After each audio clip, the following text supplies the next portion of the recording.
welcome to this public lecture event titled Sub-Saharan Africans and the Holocaust, presented by Professor Edward Kissi.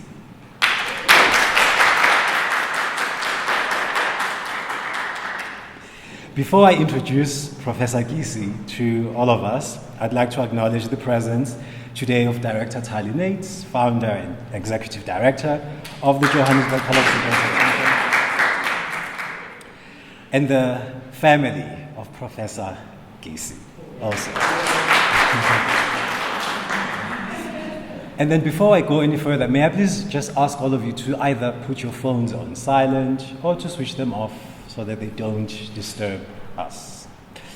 This lecture is a lecture, but also will be a discussion. So towards the end of the event, we will have a question and answer session where you will be able to engage with Professor Kissi. So please have your questions and comments ready for that session. Here at the Johannesburg Holocaust and Genocide Center, we've been very fortunate for the past 3-4 days to have Professor Kissi with us, to be able to engage with him as part of a forum that we've hosted for the past 3-4 days that was looking at how we remember our colonial pasts, specifically looking at spaces of memory. And so it was a pleasure to have Professor Kissi and his insights in those discussions. And so now, just for those of you who may not be aware of who Professor Kissi is, I'm just going to give a very brief introduction. So Professor Kissi is Associate Professor at the School of Interdisciplinary Global Studies at the University of Florida and a member of the Africana Studies faculty.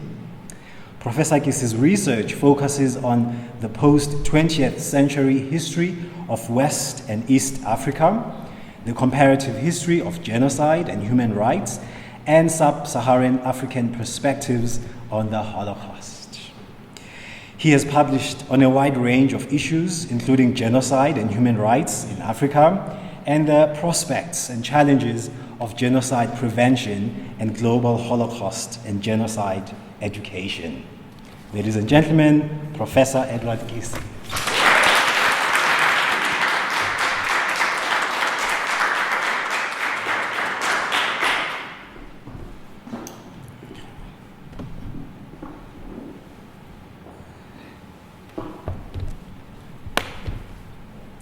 Thank you very much, Mdu. This is certainly a very brief yet delightful introduction that my mother would have agreed with and my father would have contested that briefly. I am very happy to be here in South Africa that I call my second or third home. I must say that anytime that I come to this country, I consider myself to have returned home. And there is a reason why I am making this statement, even though before I go further, I should make a minor correction that I am actually a faculty member in the University of South Florida. I think there is a difference, and if I don't make the correction, there is likely to be a minor warfare. University of South Florida.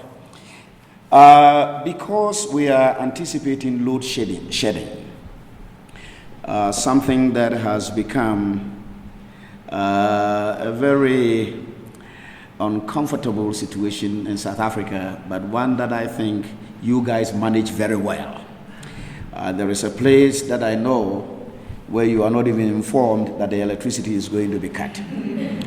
So because of that, and because of the interactive environment in which we want to proceed with this conversation, I consider this not as a formal public lecture, but actually a family conversation.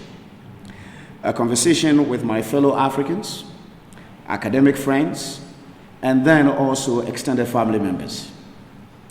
And I say that as a prelude to a very important context that I think I must establish before sharing with you Sub-Saharan African reactions to the Holocaust. The first South African that I met was in 1992 when I was pursuing my graduate studies in Canada. He was the first person to introduce me concretely to South Africa beyond my familiarity with South Africa from the books that I had read about the country. And we respected each other so much that we decided to live together in the same apartment. He was certainly the only person, the international student, that I felt comfortable to live with. I called him affectionately James Lekhotla Mafisa, and he returned the gesture by calling me Ngongondlovu, the big elephant. I am glad to say that since 1992 we have become very good friends, and now Dr. James Lekhotla Mafisa is actually in the audience. He has come here to do me the honor of his presence. But the second South African, and if circumstance is a predictor of future patterns, the second South African that I met turned out not to be a male, but a female. And given the fact that James had talked glowingly about humans in South Africa, the female that I met fitted all the physical and intellectual bill of a South African, that I decided that this is the one that I might want to live with. So we ended up getting into a relationship that has become a very long marital career. And I thought if the early Pan-Africanists failed to unite the continent politically, I must attempt a new strategy by uniting Africa maritally. So I did that, and that enterprise has brought me some dividends, because she brought me to a wonderful South African home beyond the academic friendship that I had established with James. And when she introduced me to her wonderful family that stretched from Johannesburg to the Eastern Cape, I realized that in fact I have come into my own. And I'm also very happy to share with you that some of the family members, my own extended family by marriage, are also here in the audience. And that pattern continued because fortune has really looked favorably upon me.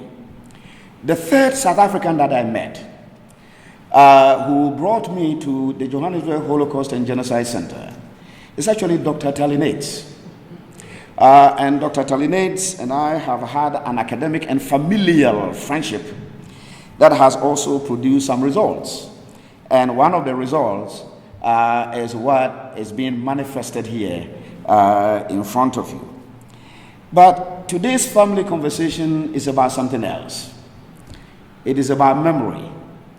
It is about how people in West Africa and East Africa thought about the Holocaust. And I use the term Sub-Saharan Africa advisedly, because Sub-Saharan Africa is a very contested term. It is often used to describe all regions of the African continent south of the Sahara Desert and the north of the Limpopo River. And they tend to isolate South Africa as a country, and then of course the 5 countries of the northern regions of Africa: Algeria, Egypt, Libya, Tunisia, and Morocco. So I use this term advisedly, and my focus is actually on East and West Africa within this contested geographical term called Sub-Saharan Africa. my talk, which I will try to be brief about so that we can have a family conversation. Because I have done these kinds of talks over the years, and one thing that I have come to realize is that the most important thing in a conversation like this is not what the speaker says, but it is what the speaker provokes in the conversation that generates the kinds of questions, some of which the speaker can answer and some of which he cannot. So my talk is designed to actually answer one very simple question. How did the Holocaust affect the assumptions that colonized people in East and West Africa had made before the rise of the Nazi state in 1933 about three important entities? How did the Holocaust affect the attitudes and assumptions that colonized people in East and West Africa had made about Europe as a continent, Europeans as a people, and the European colonization of Africa as a historical process? And the central argument in my conversation, because it is very likely that I will not be able to share with you everything that I would have wished to share with you, because I don't want to go on and on and on and on and then rob you the pleasure and the delight of a conversation. But the central argument around which I have woven this tapestry of a conversation is very simple: that the Holocaust provoked or inspired, assessed, triggered an instant reassessment of Europe as the center of the universe in the colonial narrative. The Holocaust provoked in West and East Africa an instant reassessment of Europe in the colonial narrative as the center of the universe, and Europeans as the embodiment of progress, and empire and Christianity as the conduits of civilization. In fact, for the West African and East African observers of the Holocaust, the unchecked conduct of the Nazi regime and the silence of Christian nations in Europe to an unprecedented genocide at the presumed center of civilization undermined the prevailing narratives about European colonialism and Christianity in East and West Africa. The Holocaust also undermined the reverence that many West Africans and East Africans had for Europeans, and some Africans, in the wake of the Holocaust, even entertained their own colonial and missionary project in Europe to bring African versions of virtue, morality, and humanity to the presumed location of civilization and the concrete and actual location of a catastrophe. But the central question that we have to wrestle with is, who were the people in West and East Africa who reacted to the Holocaust? Which aspects of the Holocaust concerned them, and why? Now, the principal groups in West Africa and East Africa whose reactions to the Holocaust dominate the public record, and by the public record I mean European colonial archives, and then also local newspapers in West and East Africa, the groups of people whose voices and reactions appear prevalent in these sources are the Akans of the Gold Coast, and the Igbo and Yoruba of Nigeria, the Creole of Sierra Leone, and the Amhara of Ethiopia, the Kikuyu of Kenya, and the Indian immigrant community in Uganda. Now, immediately after the Nazi regime consolidated its power in September 1933, the Nazi regime had come to power in March 1933, but immediately after the consolidation of that regime, and throughout the course of the Second World War, news reports about the Nazi persecution and massacre of European Jews reached Sub-Saharan Africa. Major newspapers such as the Uganda Herald, the Ethiopia Herald, the Tanganyika Herald in East Africa, and the West African Pilot, the Gold Coast Independent, and the Daily Guardian in West Africa reprinted reports from British and Soviet sources and other foreign news outlets about the Nazi atrocities against Jews. These foreign reports also contain detailed information about Nazi detention and concentration camps where Jews were treated under inhumane conditions. The editors of these newspapers in Nigeria, the Gold Coast, Sierra Leone, Uganda, and Ethiopia, and local readers and outside correspondents discussed the implications of the mass killing of Jews by the Nazi regime and its German and other European collaborators. There are 4 ways in which Sub-Saharan Africans reacted to the Holocaust contemporaneously. Now, the Holocaust did not end before people began to think about what it meant. In Sub-Saharan Africa, people began to reach conclusions about the Holocaust just as it was happening. And there are 4 ways in which people in East and West Africa reacted to the Holocaust contemporaneously at the same time. 1, through empathy for and solidarity with the persecuted Jews of Europe and the hundreds of Jewish refugees from Germany, Austria, and Poland who arrived in East Africa between 1938 and 1942. 2, through analyses of what the muted reactions of European Christians to the Holocaust signified about European colonialism in Africa and European commitments to civilization, Christianity, and progress in Europe.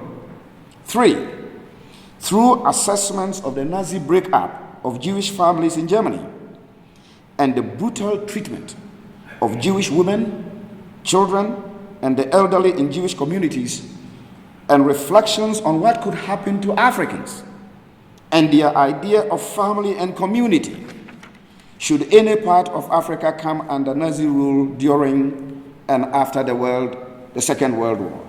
And I must admit that if I lived in West and East Africa at this time and saw how the Nazi regime was undermining the idea of family, given what I have come to know about the value of family, I would be concerned as well. And 4, by universalizing the Holocaust, by putting it in global and humanistic context, by universalizing the Holocaust and using it as context for discussing Sub-Saharan African experiences and memories of colonial atrocities. In West Africa, the Nazi persecution and attempted destruction of European Jews constituted a space of memory. For the sake of time, I will focus on the first 2, summarize the third and fourth, and offer some concluding thoughts. Sub-Saharan African empathy and solidarity with the Jews of Germany and other parts of Europe began immediately. It began at the persecution phase of the Holocaust, that is 1933 to 1942, and before the outbreak of the Second World War.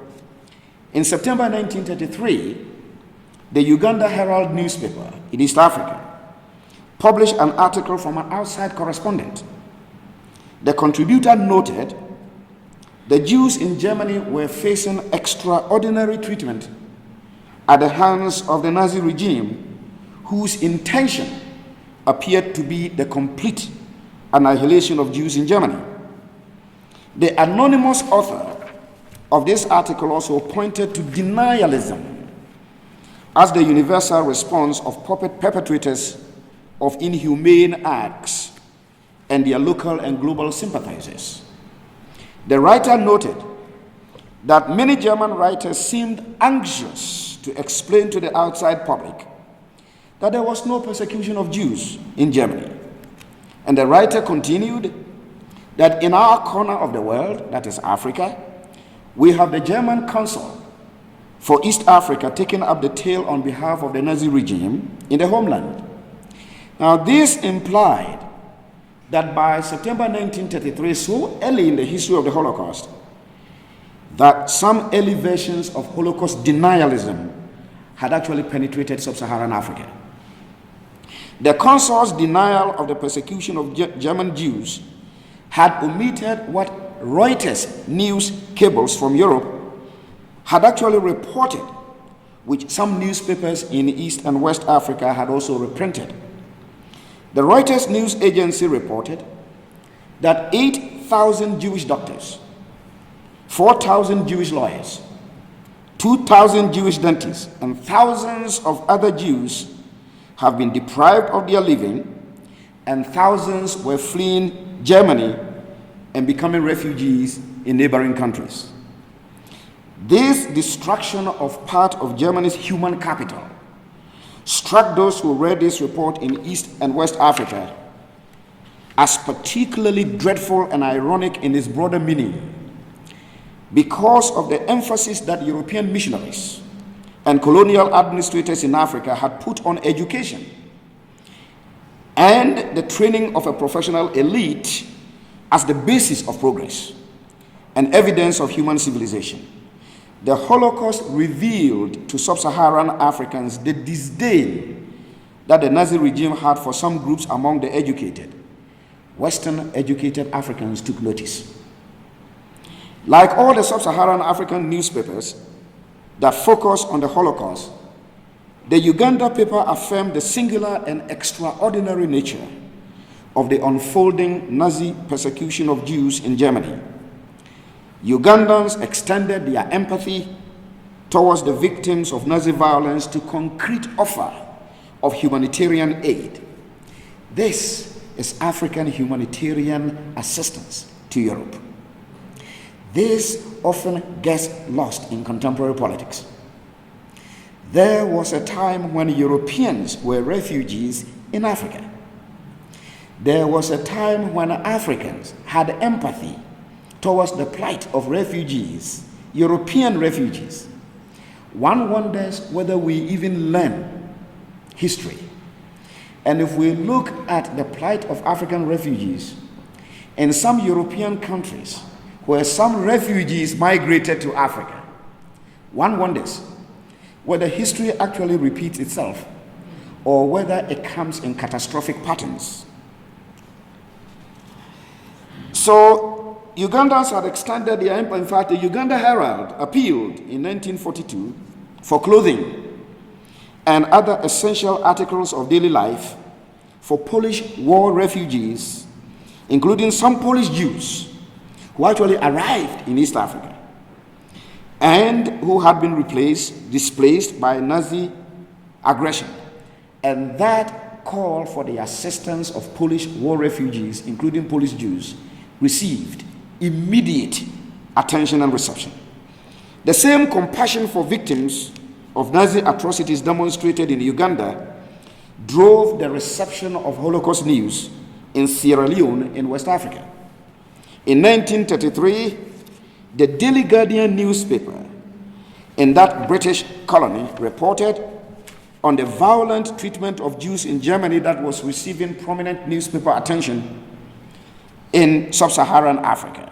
At this time, the particular concern in Sierra Leone was violence against Jewish university professors and other professionals.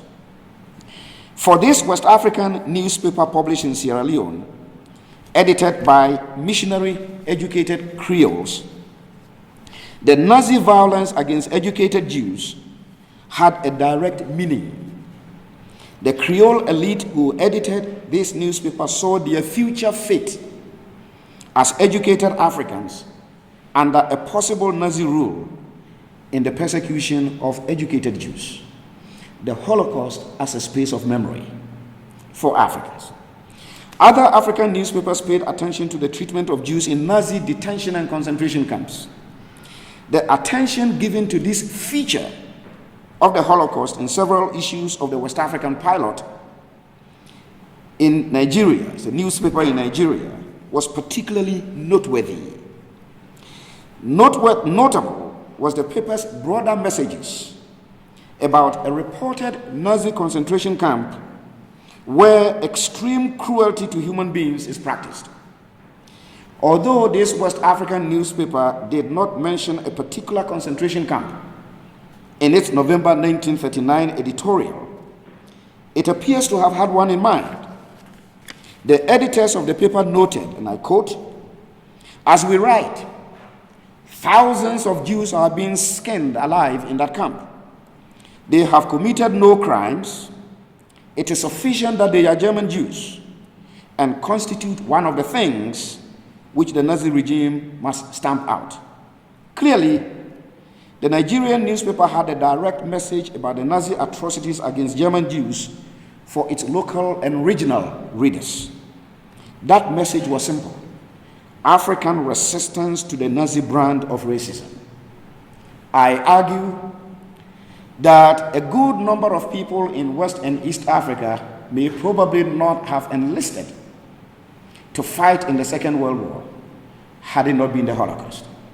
That it was fear of the implications of what the Nazis were doing to German Jews that triggered that desire to resist the Nazi brand of racism that they considered to be perhaps the most serious existential threat to African humanity. And people in Africa did not make any distinction between Jews and Europeans. They were all white, and they were human too. And therefore their concern concerned them as well. Perhaps there is a cultural context in which one can understand why people in Africa were concerned, particularly the Akans. The Akans have a proverb that one house on fire is a threat to every home in the neighborhood. You did not have to live in Europe to be concerned about what was happening to Europeans. They also have a proverb that if you live in a community of bearded people and you get up one day and you see somebody else's beard on fire, the most sensible thing that you must do is to get a bucket of water, throw it on the beard that is aflame, and put it off. But if you are so selfish and indifferent to leave that beard aflame burning, you must better rush home to fetch a bucket of water very close to your beard in case the fire spreads, because it might come to you. It seems to me that it is in these cultural contexts that people in Africa began to see Europeans, some of whom were actually oppressing them in colonial territories. It is in this cultural context that one must understand West African and East African empathy towards the Jews at this time. West African newspapers covered news of the Nazi regime's murder camps as well, and the continuing targeting of Jews in some of these camps throughout the 1930s and early 1940s. In fact, on 6 November 1943, the Gold Coast Independent, published in the British colony of the Gold Coast, published an article entitled "How the Germans Massacred 116,000 Jews, the Truth about the German Gas Chambers." The article, written possibly by a former prisoner at Auschwitz, had details of the architecture of the death camp and the atrocities committed there. West African newspapers did not blame the Nazi regime alone for the Holocaust. They viewed it as a German anti-Jewish murder campaign with deep roots in centuries of anti-Semitism in Europe. For many Sub-Saharan Africans, especially the Western and missionary educated, the Holocaust was as German as it was European in its origin and manifestations. By the time World War II broke out, some Sub-Saharan Africans had accommodated aspects of the European imperial narrative that colonialism was a civilizing mission to Africa, and that empire building historically involved the murder of native populations in order to consolidate colonial rule. Some Africans had also embraced the prevailing view in colonial Africa that Europeans had a higher value system, and European Protestant Christianity had higher revealed truths than African indigenous religious faiths. The missionary-educated Africans who edited local newspapers in West and East Africa were also aware of how Britons of the Victorian era had regarded themselves as the leaders of civilization and progress, as well as Christian morality. As people from Europe, Christian missionaries and empire builders in Africa had projected their continent and their own image as the universal ideal. For the missionary-educated Africans who accommodated these justifications of empire as a civilizing mission from Europe, or embraced Christianity as a superior spiritual and moral mission to Africa, the Holocaust was confounding. The wartime reports of a European nation's attempt to murder and exterminate other Europeans in Europe caused some people in Sub-Saharan Africa to reassess how they viewed Europe, Europeans, and European colonial claims about morality and progress. Worse still, the silence of Christians in Europe to the anti-Jewish persecutions on their continent seemed to many Sub-Saharan Africans as the ominous attitude that had immediate and future existential implications for them. The tepid reactions of European Christians or Europe's Christian nations to the Holocaust struck observant Africans as the opposite of Christianity's universal moral obligations of care and defense of the persecuted. Holocaust historian Doris L. Bergen has shown in her latest book, Between God and Hitler, Military Chaplains in Nazi Germany, Cambridge University Press 2023, that there was more than silence. There was complicity by Christian military chaplains in the Nazi war effort and anti-Jewish atrocities in Eastern Europe. However, there were exceptions that Sub-Saharan Africans who read about the Holocaust from a distance noted. Some of them applauded the few Christian voices in Europe that were raised in ethical protest.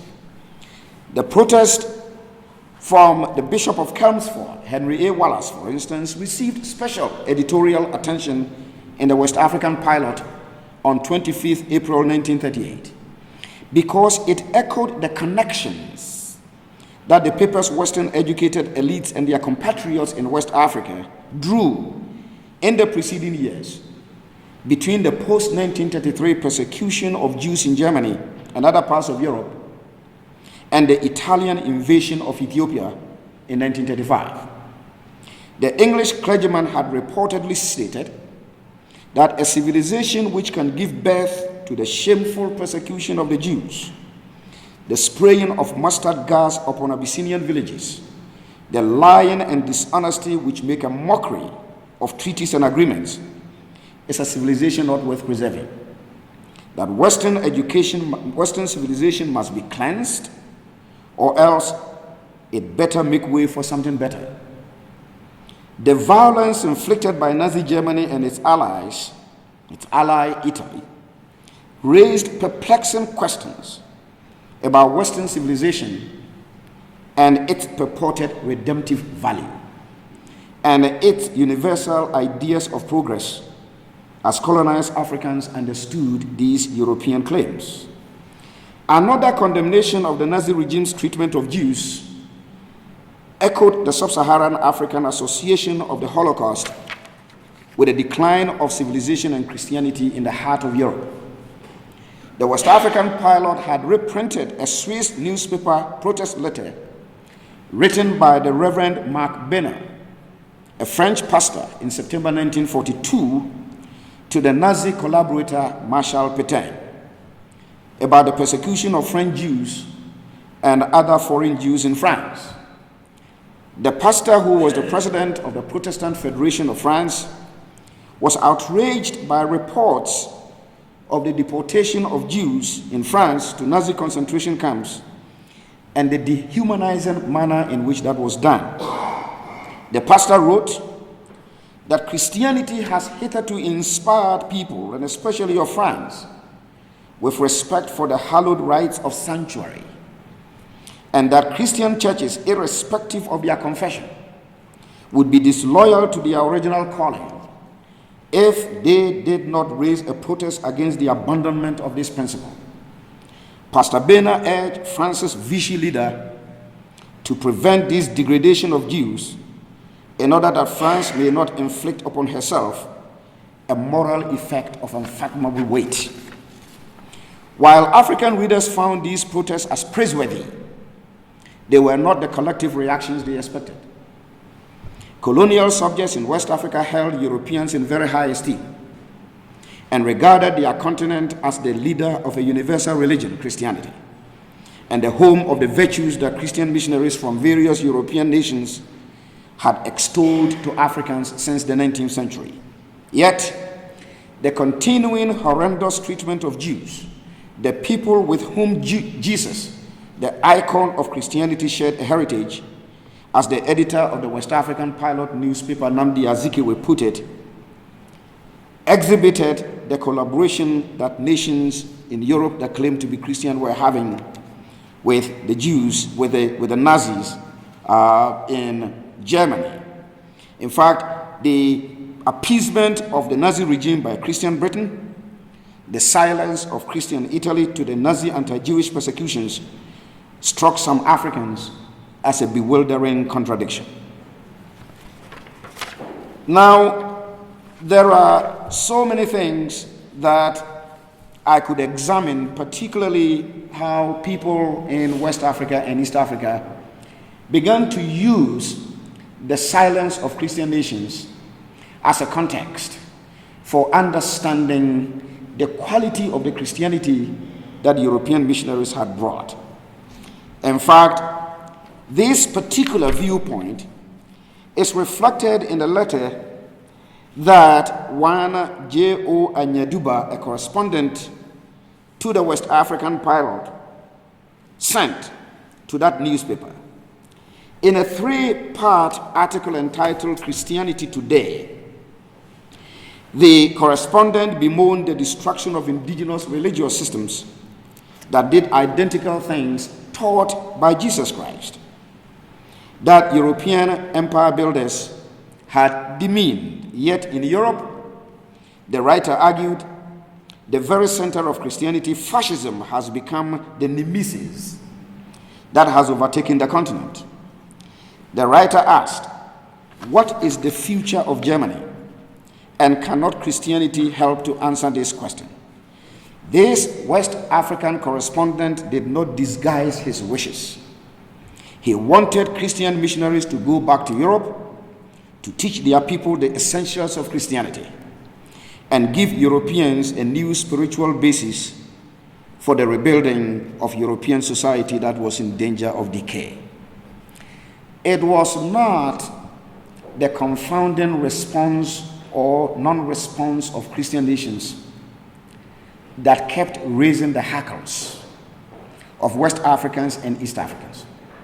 It was also how the Nazi state treated Jewish women, children, and elders, particularly Jewish elders in Jewish communities. People whom in every West African society reposed the foundations of family memories. Elders were the repositories of history. So the destruction of Jewish communities, Jewish families, struck the Akans in particular as a very, very serious cultural aberration. And it was actually the Akans who were exercised by this aspect of Nazi brutality. Let me try and offer some concluding thoughts, as I have already mentioned, that empathy towards Jews, the silence of Christian nations, and then the Holocaust and the idea of family, and how Nazi behavior was threatening one of the central foundations of human social organizations, the family. That indeed there was a particular response in the Ethiopian Herald that encapsulated the West African and East African concern. As the Second World War wound to a close, the Ethiopian Herald newspaper, that was the leading newspaper in Ethiopia, edited by the Christian Amhara elite, wrote a very interesting editorial. The Ethiopian newspaper wrote in February 1944 about the plight of Jews not only in Europe but in the modern world, by putting the historical and contemporary experiences of Jews in global context. The editors of this newspaper emphasized the unique nature of the inhumanity that Jews have suffered in their history, and how at the hands of the Nazi regime that historical and universal Jewish experience had taken a turn toward a complete extermination of Jews in Europe. The Ethiopian newspaper saw the raging Second World War and the Holocaust as intertwined. Beyond its particularization of the Holocaust and Hitler's anti-Jewishness, the Ethiopian newspaper also saw the Holocaust as having universal meaning beyond its location in Europe, and then beyond its primary victims, the Jews. This was evident in the Ethiopian newspaper's observation that the answers to present-day anti-Semitism is to make the plight of Jews one with a battle for social freedom in general. This Ethiopian identification with the plight of Jews and use of the Holocaust to mobilize global human rights and social justice is significant in two ways. One, the persecution and extermination of Jews struck their co-religionists in Ethiopia directly, and more so as the independent nation that claimed Jewish heritage. Two, the singular experience of Jews under the Nazi regime evoked memories of the singular experience of Ethiopia as the first victim of fascist aggression. The Holocaust as a context of memory. And it is in Sub-Saharan Africa that we begin to see what was happening in Europe as a very concrete and closer space of memory. In sum, the Holocaust was a catastrophe for its direct Jewish victims in Europe. But for the non-Jewish and non-European distant observers of the Holocaust in West and East Africa, the Nazi anti-Jewish campaign in Europe had a particular significance. The Holocaust reminded many groups in Sub-Saharan Africa that their cherished indigenous cultures could potentially be threatened by the Nazi regime that exhibited very little regard for the institution of family. It is clear from the sentiments of Sub-Saharan Africans who paid attention to Holocaust-related reports that they viewed the anti-Jewish violence inflicted by Nazi Germany and its allies as a two-pronged attack on the physical and cultural lives of European Jews. The latter, the cultural life of European Jews, seemed to have grabbed the attention of the Akans of the Gold Coast, who viewed Jewish family systems like theirs and imagined the fate of their family structures under Nazi domination. The fact that few Christian voices emerged during the Holocaust to defend the humanity of European Jews seemed to African Christians as a bewildering betrayal of a group that shared Jesus' heritage. It was this West African view of the persecuted Jews as Christ-like figures that led some Africans to contemplate their own missionary project in Europe to teach Europeans about universal human values, which Africans shared. Sub-Saharan Africans put the Holocaust in the context of their history, culture, and traditions for two reasons. One, to appreciate the gravity and singularity of the Nazi genocide against European Jews, and two, to extract the Holocaust meanings and lessons for themselves as colonized and Christianized Africans who confronted European racism on their continent and reflected through the Holocaust on the contradictions of European universalist claims. The Holocaust as a context of memory. Thank you very much, and thank you very much for coming, audience, who could have decided to be somewhere else.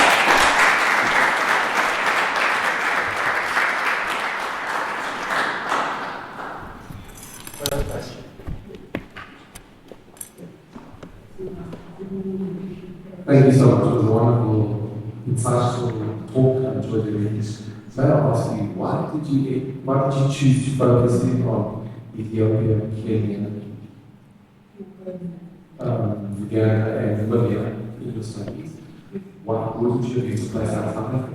It was a large jury, and do you think that apartheid might have influenced your results? Was there a lack of media for you to consult in studies? And just a question for me, what do we call our research when we study media? Is it qualitative or quantitative? Excellent question. Thank you so much. And if you had not asked me that question, I would probably have forced it out of you. It was very strategic. When we look at the literature on the Holocaust, African voices are not particularly prominent in them, but with some exceptions. There is a lot of work done on the Holocaust and North Africa, because when France fell in May-June 1940, the Nazi regime turned its attention to the more than 1 million Jews in North Africa. And so there are a number of scholars who have written about the Jewish experience in North Africa as an integral part of the history of the Holocaust. So North Africa is covered. South Africa is also a very well-developed region in terms of the historiography of the Holocaust. Shelley Gilbert, Milton Shane, Tally Nates, and others have actually integrated the experiences of European Jews who came to South Africa after 1936 and who experienced anti-Semitic pushback from the Afrikaner population here. So, thanks to Tally and other colleagues, South Africa is covered. Then I ask my question, where are my people? Where are the West and East Africans? My great-great-grand-uncle fought and died in Burma in defense of Europe. And so were the people in West Africa actually oblivious to what was happening at the heart of Europe. And even given the fact that they were colonized subjects, and colonialism was intense in these regions, perhaps much more than North Africa and South Africa, their perspectives ought to be excavated. Hence that interest. I was intent on filling a gap in Holocaust historiography as far as the perspective of Africans were concerned. Second question. Well, the question was answered. Please repeat it. The question was already answered. Okay. Yes. And I'm glad. It's my family member. Yes, thank you.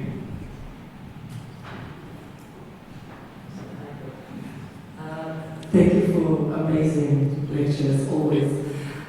Two questions. One may be about fighting on the side of the Allies in the Second World War, and for example, in the British Empire, forces 1 out of 2 away from colonized countries. So when you look at the British colonies in Africa, what were the predominant reason to join and fight? You covered it in half a sentence, so I want you to go a little bit deeper, because you spoke about, racism is one of them, so maybe you can go a little bit deeper. So that is the war side. The other side that I'm quite interested in is in West Africa and East Africa, you have countries that were colonized by Germany, Togo, Cameroon, Tanzania, and so on. How much of that played in anti-German sentiments when it comes to being for the victims of my perpetrators? Excellent question. Excellent question.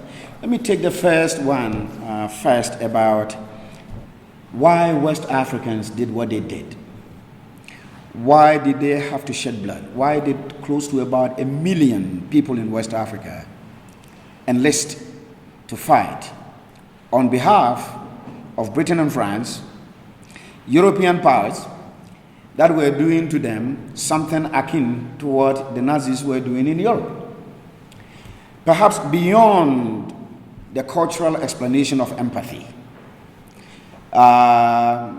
One house on fire is a threat to every house in the neighborhood. But if we want to be realistic and perhaps even argue that people may probably not think in cultural terms to help people in distant places, they recognize that the fire was coming very close. This is a particular type of racism that was very different from what they had experienced from the British. Not that British imperial proclivities were milder. They were very pernicious too. But just around this time, there was a conversation going on.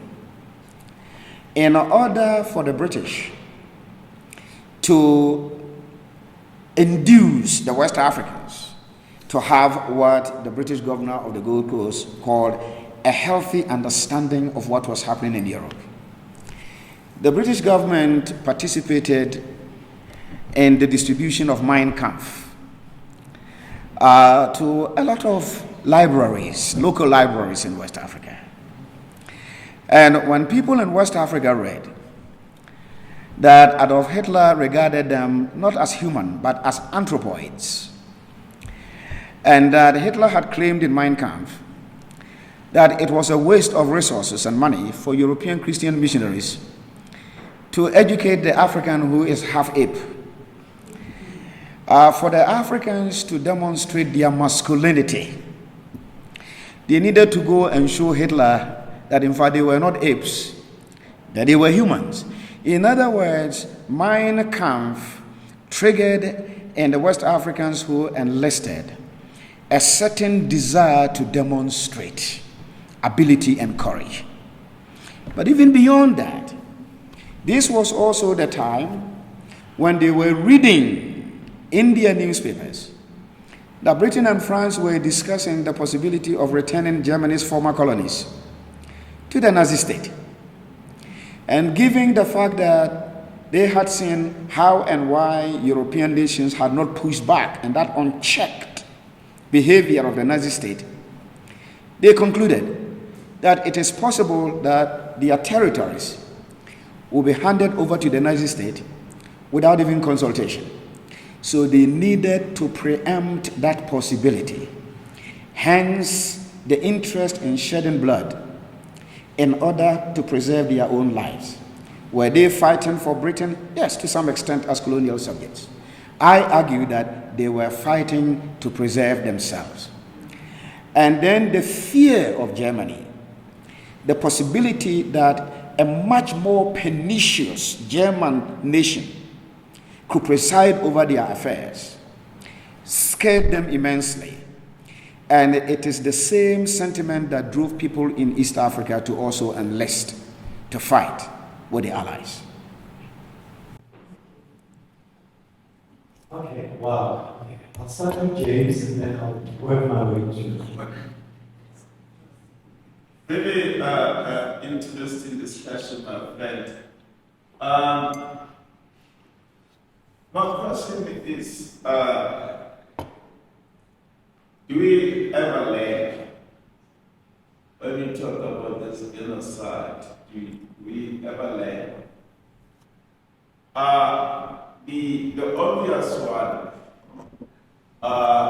is most clear factors are causative factors, religion and culture, in which people think that their religion is better than others and their culture is far more superior than others.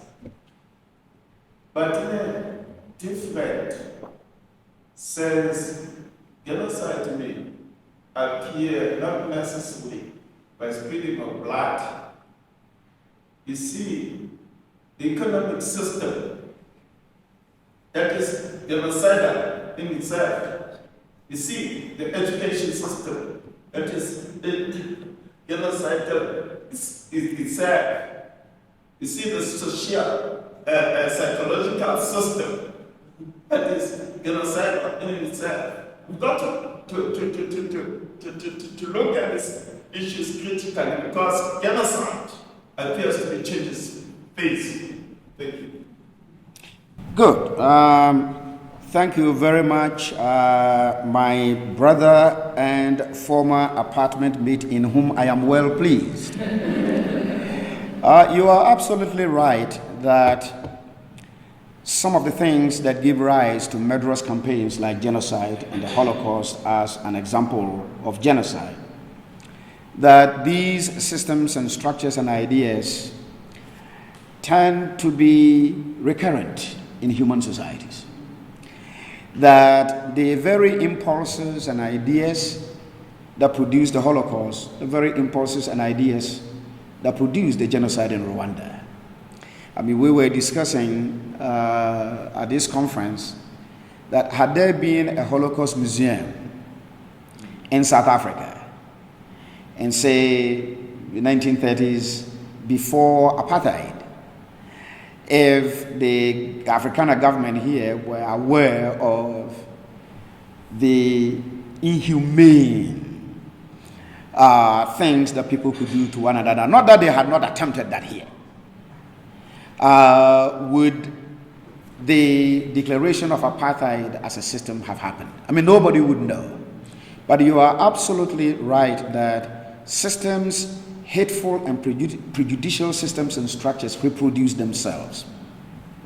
But the redeeming aspect of the question is that when these catastrophes are produced by the systems and structures that you talk about, the outcome, the horrendous outcome, also provide a context for making moral and analytical judgments, not only about the outcome, but the cause itself. So the Holocaust provided an opportunity, okay, an opportunity in quotes. The Holocaust did not have to happen for people in Africa to have an opportunity. But the Holocaust presented them a context for launching a moral critique against colonialism itself. Okay. They had resisted colonialism, but the Holocaust provided the context to critique colonialism. And the British government in the Gold Coast tried to separate German behavior from British colonial atrocities, but said, well, the Germans are not like us. People in Africa did not make any moral distinction between Nazi genocidal excesses and British imperial atrocities. So the three questions will be the final three questions. So yes, so 1, 2, and 3. Yes. Very honored to be here. Ever since I met you, I've always wanted to see you on a podium and just listen to you. I consider you a griot of knowledge. You are a carrier of knowledge and history. So just, it's not necessarily a question, and actually, James actually asked a question that I wanted to ask, but I'd like a further comment on something. The fact that, yes, I know this talk is centered around the prism of looking through the Holocaust through the European and African perspective, but can you make a comment on, and we spoke about this the other day when we were speaking about how the slave trade started, and transatlantic slave trade kind of commenced through the Akan people in Ghana and stuff. So I just want to ask a question in terms of, yes, Holocaust and genocide, the broader comment on it is from the European perpetrating to Africans. But what is to be said about Africans perpetrating genocide and Holocaust onto themselves? And I ask this in relation to the fact that we spoke about the Akan people, but history is no longer something we look at in books. We actually see it on our phones, on TikTok, here in Congo. It's actually happening, and it's being perpetrated by our own people. So, and there's almost like a recurring theme, behavior of leadership within our movement. And I'm sure you have a proverb that speaks about probably a mouse in the house, or tottering wolves, something. So can you make a comment, especially to us and probably people who will watch this at a later stage, on how we as active citizens who are now not sitting and talking about genocide and Holocaust as a historical thing, but having to have that conversation with the relevance of today, and what we can do, what we can say, what our perspectives should be that inform, because as you say, the empathy of the Ugandan people towards the German, the Holocaust in Germany was something that precipitated like global movement. So how can we then use the same emotional and psychological essence to actually effect some change instead of being couch critics and politicians? Sure. Excellent, excellent. I think the last point you made is very germane to this conversation. In terms of period, we are talking about 1933 to 1945. If you start the engine, and you know in our family conversation, if you start the Kissi engine and then you want to take him from 1933 to 1945 to 1550 to 1865, we're going to be here till thy kingdom come. But I think the point you make is the point that we were wrestling with. What is the way forward? It is one thing to know what happened as a useful past. It is quite another to know what we do with it, a usable past.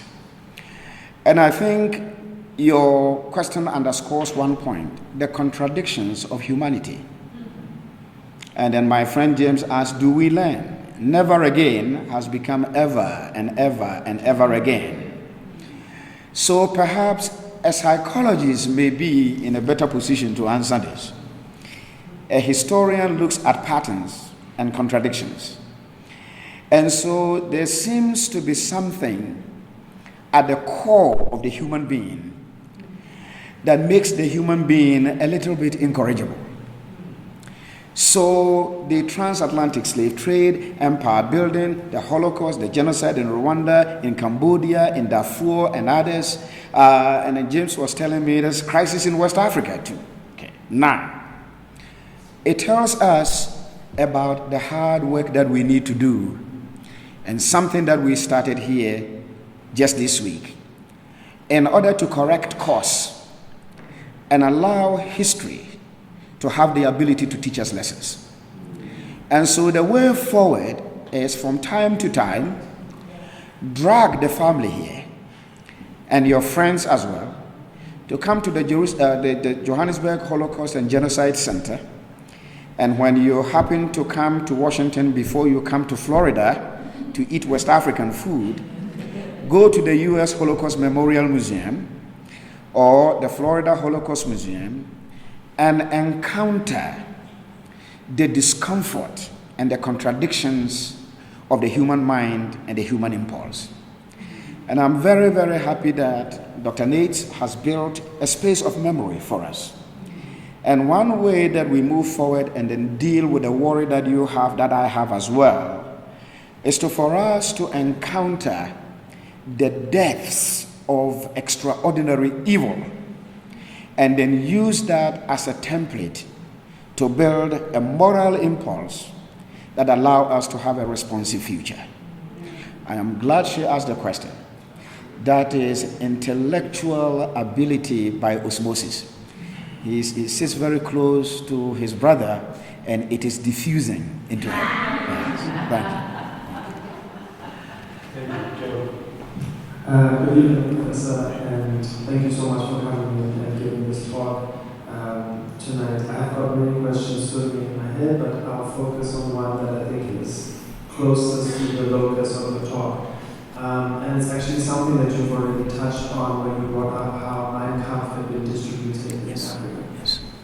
So I'm an artist and researcher, and following the footsteps of Professor Alou Adem and Professor Ruth Gino, I also did some research in Senegal about the history of the Holocaust there, and at the time was French West Africa, the Vichy colonialists and their anti-Semitism.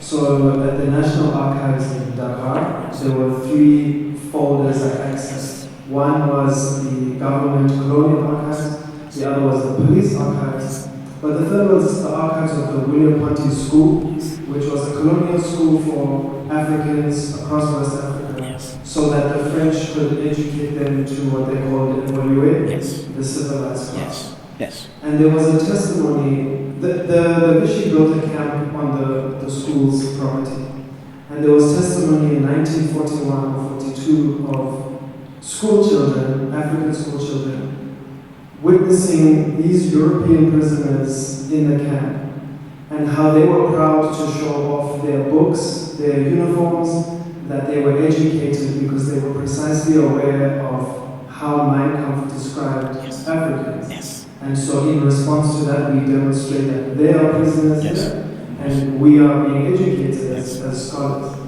And so I suppose my question is really about how those same prisoners, whether they were Jews or other enemies of the Vichy, would too have been victims of Nazism, anti-Semitism, fascism. This sort of, I don't want to use the word essentialization, but to those children it made no difference who those people were. They were white and they were European. Also, how the colonialists were well aware of this. They didn't distribute anti-Semitic propaganda because they were worried that Africans wouldn't differentiate between the Jew who was depicted or the European colonialist who was meant to be the paternal thing. So my question is, with even school children well aware of Mein Kampf in Africa at that time, this sort of collective view of European, whether Jewish victim or not, do you think there was ever space for that distinction to be made from an African viewpoint at that time, and even now in a post-colonial setting? Excellent. I think you came to a very, very good point about the distinctions that were made and whether empathy and sympathy actually respond to distinctions. There were no distinctions made. In fact, in the colonial systems, and I think you appear to be much more aware of the French spaces of memory. I wish I had the linguistic ability to be able to look at the French spaces as well in order to make a comparative assessment of the predominantly English sources that I am using. In fact, if I had the French ability that you appear to have, I would actually have added Central Africa to my engagements. But at least to give you a British colonial context answer to a French colonial context, excellent question. Whereas the colonial administrators made distinctions between who was European, and so the European quarters, and then the African quarters, the Africans did not make any distinction between who was a Jewish child, who was a Jewish mother. Mothers, children, and elders were being destroyed, and we just don't do that in West African culture. The family is the foundation of human civilization, and if somebody is doing that elsewhere, the person is going to bring that here. And to the degree that we hear that there are some discussions going on secretly that we are not aware of, let us try and preempt this. But you raise a very, very important point that is exhibited here that I think somebody should write about. And I don't know whether there will be sources for that. How did children react? I doubt whether they were reading newspapers. Remember that these were not European children who were at say, some of the concentration camps, at Terezin and the detention camps, for instance, who were drawing at their own mental impressions of what was going on. The medium of reflection, the means through which people in West and East Africa came to encounter the Holocaust, were through newspapers. And I don't know whether any children were reading these newspapers and whether they left their impressions in art. That would be very fascinating to even add to the Johannesburg Holocaust and Genocide Center. African children's art, not about what they encountered in a detention camp, but how they represented their impressions by reading a newspaper. The other point that I think is doable, and that will require a lot of research, how did African impressions of the Holocaust, how were they embodied in music and art? Okay, so if not art, what were the songs that people were singing about the plight of the Jews? I haven't found any. And I lived in a rural area and I never heard any. But I don't want to presume to have exhausted the frontiers of human possibility. But if the question that I posed was, how did the Holocaust shape the minds of people? And my emphasis is actually on people who could read and write in newspapers. How did the Holocaust also affect the content of music in terms of empathy, the idea that we do not draw distinctions in human society, etc., etc.? Excellent question. Excellent question. Professor Kissi, thank you. I thought I heard there was somebody. I think one more question, okay, if I may exercise the privilege that the speaker may have. Yes, yeah. Oh, we are done. We've done very well. Yes. Yes, please. Isn't there some bias in that? I mean, the media, who was producing the media? Yes. Is your data are in fact based on the viewpoints of the media? Is it representative of the general population or everyone? Yes. Excellent. I mean, there are two main sources that inform the perspectives that I have shared with you. Colonial records. Now, I am aware that what the colonial administration permitted to be included in the archival record depended very much on the kind of information that they wanted the colonized subjects to know about. In other words, the archive as a space of memory depends very much on what the archivists want to disseminate and what they want to hide. I mean, how much information did the British colonial government actually have on what was happening in concentration camps? They never really shared that with the elite. And there is a story that, not a story, but a report, February 1942, a very prominent barrister in the Gold Coast writes to the governor of the Gold Coast at the time, Sir Ernest London, asking him, the BBC has reported that the Nazis have destroyed a village called Lidice, Lidice. I mentioned it in Prague, called it Lidice, and somebody, corrected me and said it's pronounced Lidice.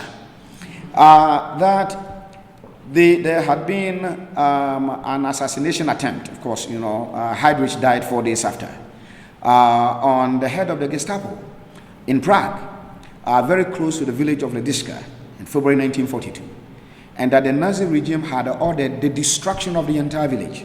I went to see the village. They destroyed entirely. I mean, it's now grass. And not only the destruction of the village, they had also killed all the men. And they had transported the women and children at Lidice to various concentration camps. This barrister, who is an Akan, wanted to know a little more information about what had happened there. Is this what Europeans are capable of doing? Then what we have actually experienced is a little bit different from what the Nazis could bring here. But did they get the information? No, they did not get the information. In other words, what did the Holocaust purport, at least, what could it have provided Africans in their understanding of the nature of Europeans who had brought them colonialism and claiming that colonialism was a civilized invasion? Did they get every information that they needed about what was happening in Europe? I don't think so. Therefore, there are some limitations in the archives. In terms of the newspapers as part of the media also, did the elite do the analysis? Very well. And the limitations of my work reside in the fact that it is based on elite sources. I would like to know what the ordinary person on the street who read Holocaust-related reports felt.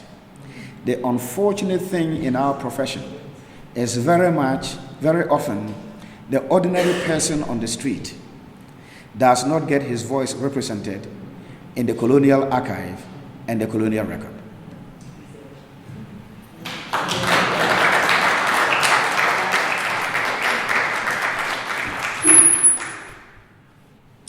There are some other things that I would have shared if we were not going to be thrust into darkness. But I think I have summarized everything, and I think that should be enough to provoke further reflection. Thank you very much.